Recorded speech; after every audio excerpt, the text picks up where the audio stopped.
Hello, Namaskar and Adab to all my friends from your friend astrologer and guide Irfan, once more with you from your very own channel Astro Assurance. Many of our relations are very close to us, relations such as that of your father, your mother, your siblings, your spouse and your children. These are supposed to be the closest relationship, and there could be a very close friend. And so these relations are very dear to us. We expect these relations to be true to us. We confide in them. These people know many of our secrets and we depend on them and we want to depend on them. And we are confident, or at least we have the faith or the belief that in terms of the most trying circumstances in your life, when you really truly need a relation to stand by you, then these people will be the ones who will stand by you most often than not.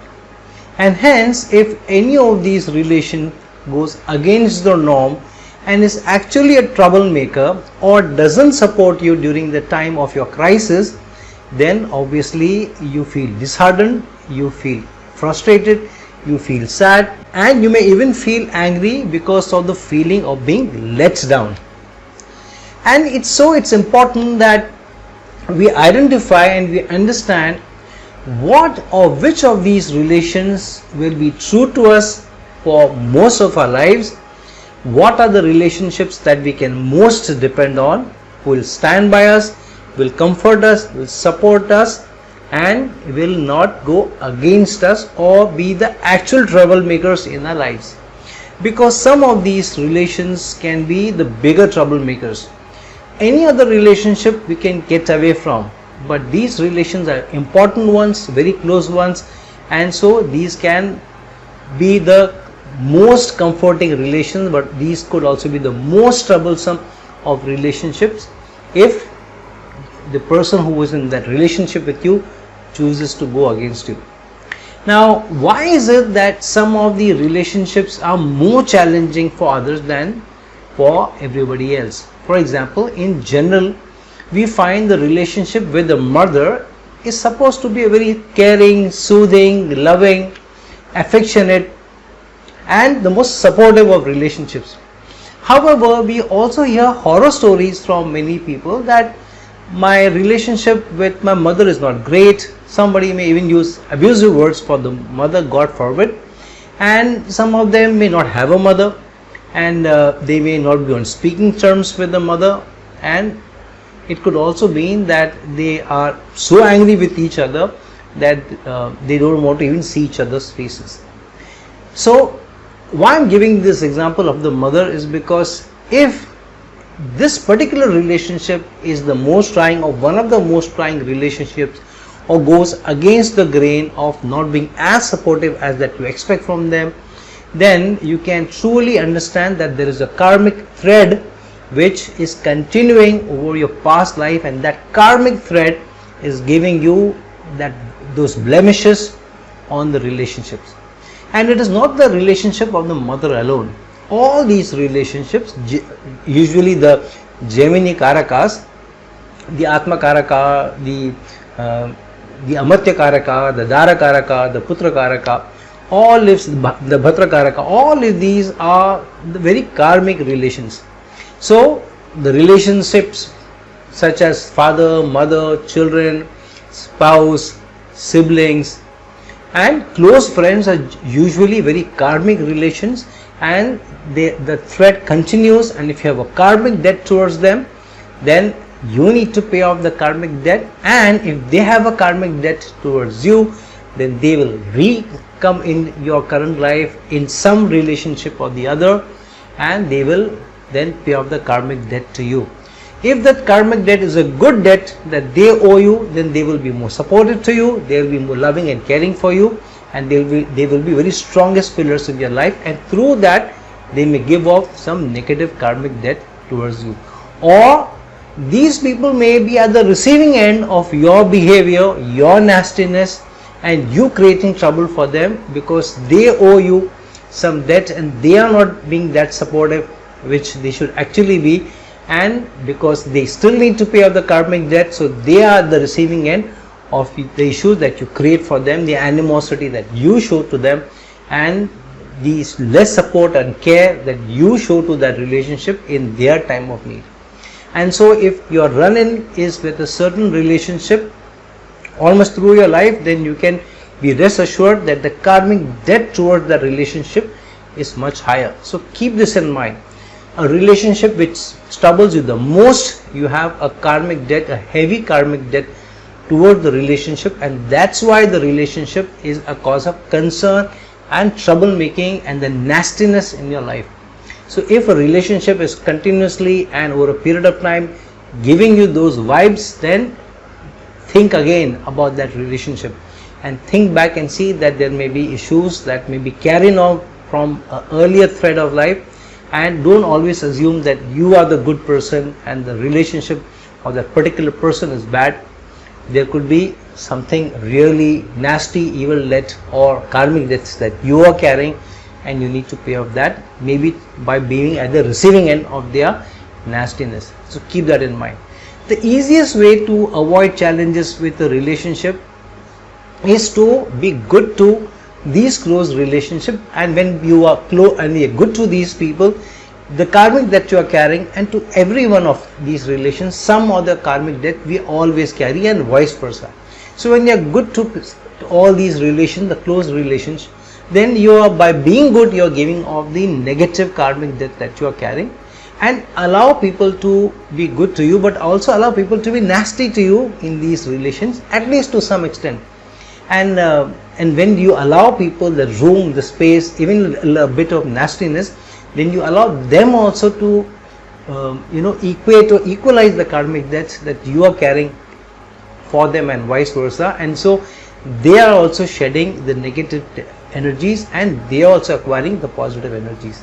So if somebody is being nasty towards you in any of these relations, then you may be having a debt, heavy debt towards them, and through being nasty on you, you are shedding your karmic debt. But if you are good to them in return, you will find that they will soften towards you, and by being good to you towards them, you are adding the good prarabdha karma, and through that you are shedding the karmic debt. So if a relationship is a challenging relationship for you, then usually the relationship will be challenging or most challenging when many significations add the negativity towards it. Say for example, the relationship with the mother will be defined by the moon, which is the significator of the mother, then the fourth lord, and also through the Jaimini Sutras. If you are not able to see that they align, for example, moon is very, very strongly placed, but the fourth lord is in a challenge, then you will find that you will find some balance between the two.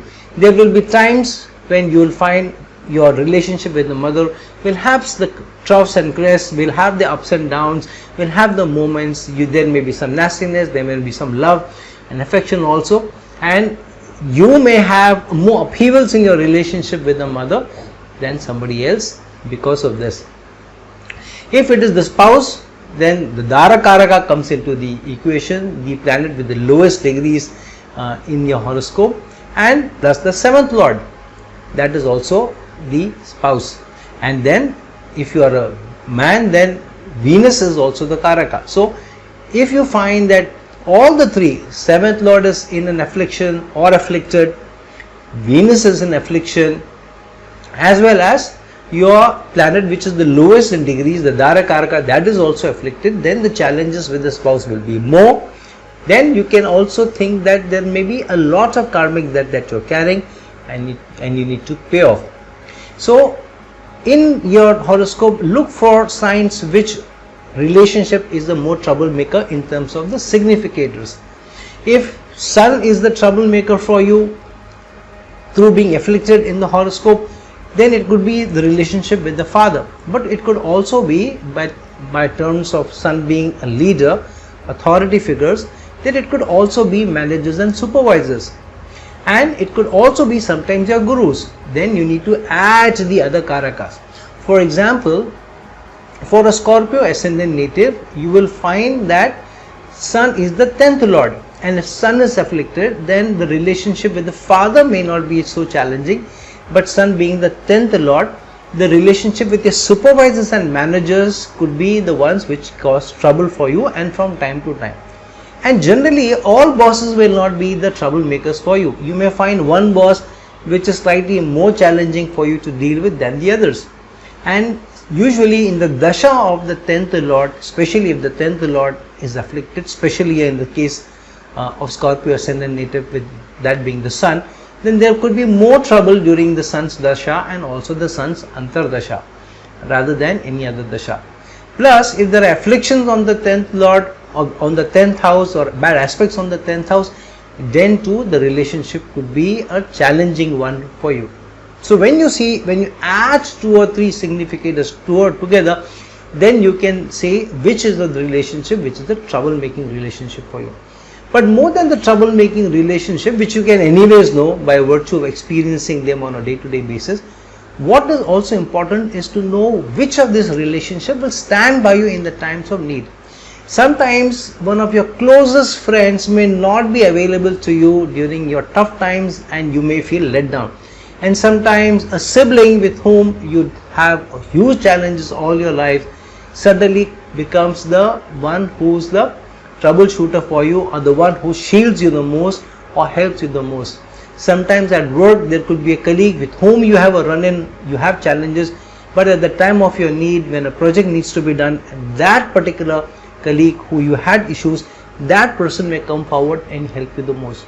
So it's important to understand also which relationship in your time of your need will be the strongest pillar of support for you. Say for example, if you have an issue with the sibling, but you may not have with all the siblings, then check if the sibling is younger, then see the status of the 3rd house lord, and also see the status of Mars. Mars also denotes siblings, and see the relationship and how both are afflicted. If both are afflicted, then the chance of that you getting more trouble from your siblings is higher than the others. If it's in the 11th lord, then 11th lord determines or denotes the elder sibling, and so the challenge with the elder sibling will be more. But if the connection is to the 2nd house, then the connection will be even more. Here I am not bringing in finances because the connection between the 2nd house and the 11th house is a good connection from a finance point of view. Here we are talking about relationship. But if the 11th house is in trouble state in the 2nd house, for example, then the challenge with the sibling will be more than that of general society, or with friends will be more, because 11th house also denotes friendship or social connections or your societal network. So see the connections and see whether it is the Bhatrukaraka also, then the challenges will be more. If not, then the challenges will be less. If you have a challenge regularly with a relation, say with that of the father, then check the connection between the affliction of the 9th house lord or planets, negative planets or malefic planets in the 9th house, the status of the sun, and also see the Jaimini Sutras, how strong or weak they are.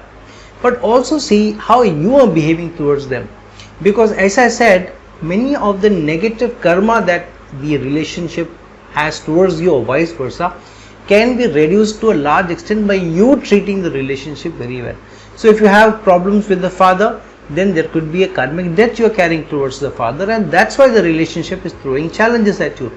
So treat the father very well, be more patient with the father, give a patient ear to the father, especially if he is complaining or being cynical towards you or negative towards you, and you will find that because of your good behavior, your good treatment towards the relationship, you are shedding the karmic debt, and then you are softening the harder aspects of the relationship, and over a period of time, especially when the planet matures or goes toward the maturity years, you will find the relationship becomes more smoother and better, and these relations will stand by you. Sometimes, how do we know whether you can trust a certain relations? Sometimes we feel we can trust the father, sometimes we feel we can trust the spouse. What happens if you run into a challenge with the spouse, and if you want to go your separate ways, then the spouse will not be as goody to you anymore. There could be litigations, there could be claims and counterclaims on property, shared property, and so on. And hence it is important for us to before you get into a relationship which is not naturally being given to you, like that of a father, mother or siblings, then you choose the relationship very, very well. Because if you have a challenge in the 7th house lord, bad aspects on the 7th house, malefic aspects, presence of a Rahu or a Ketu there, and the Karaka of the 7th house relationship, for example, if you are a woman and Jupiter is afflicted, 7th lord is afflicted, the Dara Karaka is afflicted, then be very, very careful who you choose as a spouse, because then you will have regular run-ins with the spouse. And sometimes initial years the relationship is good, but if it runs into a lot of troubles, then that relationship could haul you to courts, may make claims on you, and they could be the reason of lot of issues in your life. And so make a choice very, very well, especially of those relations which you make a choice for. For example, be very, very careful who you make a friend. Be very, very careful who you make a spouse. Close friends definitely are a very, very important relationship, because sometimes, many times, relationships are not supportive for you, but friends become a good support. So be careful of who you allow into the closest coterie, who you trust the most, who you call your best friends, and whether they truly deserve that confidence that you have in them. So look at 2 or 3 Karakas together, look at the strength, look at the dignity of the planets, look at your own experiences towards them before you make a choice whether you can trust them enough or not, and whether they will be the people who will stand by you or not. And if you think that you want these relations to be truly close to you and for a long period of time, treat them very well, treat them with dignity, give them a longer rope, be patient with them, give them a lot of space, expect less from them and do more for them, and be grateful for even the less that they do for you, and don't be arrogant if you are contributing more towards them than they towards you, because then the relationship will be better. You will have more love and affection in your life, you will have more support in your life, you will be able to shed the karmic debt, and you will not feel lonely or let down when the challenging times come. So friends, look into your own horoscopes and decide for yourself what relations are the strongest for you, which relations you need to improve through your attitude through your behavior, sometimes through a simple apology that you may need to do to them to improve the relationship, and who will stand by you in your really tough times and in your trying times. So friends, like this video, share this video, and if you're looking for a personal consultation from me, please reach out to me at the links given below. Until some other time with some other video, this is your astrologer friend and guide signing off. Ciao.